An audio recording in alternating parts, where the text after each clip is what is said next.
salaamaaleykum gars yi nuyu naa leen daleen ak jàmm ci Sen Sport 221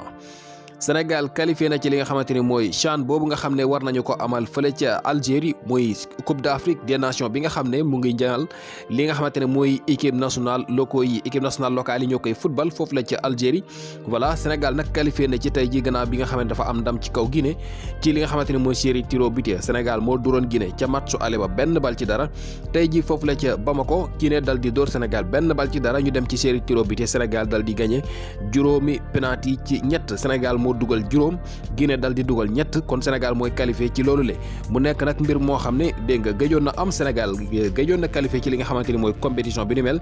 depuis 2011 maanaam lu ëpp fukki at Sénégal qualifié wu ca. Voilà kon ren dal dinañuy delluwaat ci li nga xamante ni mooy CHAN boobu nga xamante ni Guinée yàgg na ko xeeñ Sénégal ndax bu ñu xoolee ñetti CHAN yi ñu mujjee amal yëpp Guinée mooy éliminé Sénégal loolu nag moo jeex tey ndax booy yi nag dañoo déterminé woon. Voilà xam ne carrément ne kat ñoom dañuy dogu ngir jeexal li ni mel Guinée woon mënul toujours fu ñu jógee rek mu taxaw suñu kanam. Voilà loolu moom dafa jeex dafa doy loolu mooy li nga xam ne booy gaaral nañu ko keroog bi match bi jeexee te wane nañu ko ndax fexe nañu ba dal di éliminer Guinée dal di qualifié ci li nga xamante ne mooy CHAN boobu nga xam ne war nañu ko amal comme ni leen ko waxee ca Algérie. Gannaaw loolu le ki nga xam ne mooy Diafara Sakho international sénégalais bi nga xam ne yàggul sax bi mu signé ak club yi di Nancy moom tey ji dafa marqué son premier but de la saison ak clubam bu yees boobule di Nancy Lorient.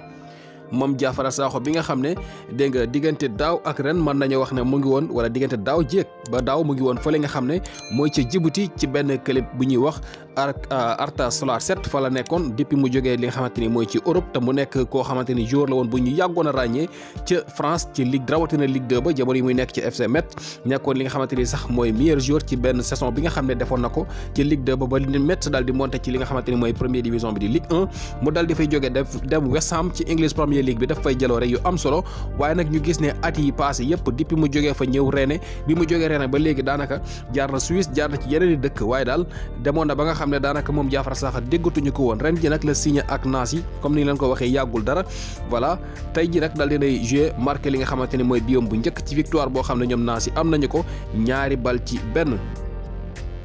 ki nga xamante ni mooy Moussa Koné moom itam tey ji dafa marqué beneen but moom ci weekend bi rek moom dugaloon na Moussa Koné kon dafa dal di marqué li nga xamante ne mooy son troisième but de la saison ak club boobu di Nîmes Olympique waaye nag ñoom gagné wuñu défaite la ñu am Nîmes Olympique dafa ñàkk waaye Moussa Koné moom dal dinay marqué benn but ci jongante googule. ndax xam ngeen ne Edouard Mendy jamono bii ne moo nekk gardien bi ëpp lu mu def ay arrêt ci li nga xamante ne mooy English Premier League bi bu ñu koy comparé ak gardien bu ci mel ni kii di Alisson Becker ak kii di dégg nga sax Ederson bu Manchester City ndax ñoom ñaar ñëpp sax bu ñu boolee li nga xamante ne mooy save yi ñu def mooy bal yi nga xam ne jàpp nañu ko te ñu waroon dugg. Voilà mooy ay arrêt yoo xam ne daal dinañu koy def yëpp suñu koy xool kii di Edouard Mendy moo leen ëppale Edouard Mendy daal dina def lu toll ci 16 ci ay save.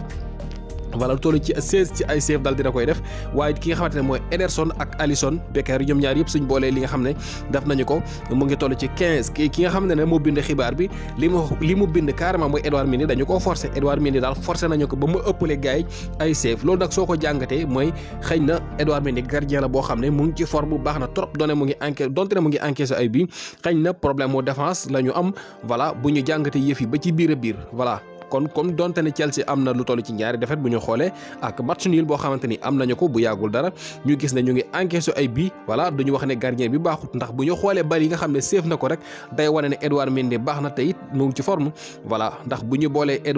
Alisson Becker ak Ederson nga xam ne bokk nañ ci gardien yi gën a xereñ ci championnat bu Angleterre moom bu ñu boolee séef yi ñu def yëpp moom moo leen ëppale xëy na ñooñu seen défense yi dañ gën a taxaw ci jamono yi la ba loolu bokk na ci li nga xam ne moo leen gën a dimbale kon.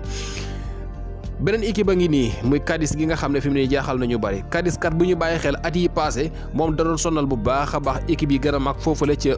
Espagne waaye ren ji nag gis nañu ne ni ñu door seen saison daal dafa xaw a métti ndax kat li nga xamante ne mooy 4 matchs yi ñu joué yëpp marqué wuñu benn but. Voilà kon Cadiz li nga xam ne joué na ko ci match yëpp mu ngi toll ci 4 match waaye dégg nga maam encaissé nañu lu toll ci fukki bal 10 bii daal dinañu koy encaissé waaye nag ñoom marqué wuñu dara point sax amaguñu ko maanaam amaguñu victoire amuñu match nul ñoom daal match yëpp dañ leen ko dóor marqué wuñu ñoom waa Cadiz loolu nag nekk loo xam ne ndorteel la goo xam ne doy na waar. Voilà te ñuy seetlu ne at yi nag moom wax dëgg day sonal équipe yu gën a mag foofu la ca Espagne waaye seen ndorteel daal ren yi doy na. ñu jeexalee ko ak ki nga xamante ne mooy Marcelo Junior bi nga xamante ni ancien capitaine bu Real Madrid la moom nag dafa dal di signé ak Olympiakos mooy club bu Ousseynou Ba ak Pape Abou Cissé ca Grèce nga xam ne dañoo war a jouer ci Europa League bi ñoo dal di signé ki nga xamante ne mooy Marcelo bile nga xam ne ancien joueur Real Madrid la free agent la nag xam ngeen ne moom jeexaloon na contrat am ak Real ba ñuy wax ne sax amaana day dem retraite wala day dem Brésil waaye mujj naa signé foofu nga xam ne mooy ca Olympiakos mooy kii di Marcelo Junior tënk la woon gars yi xibaar continué leen di suivre Sen Sport 221 the best sport news channel.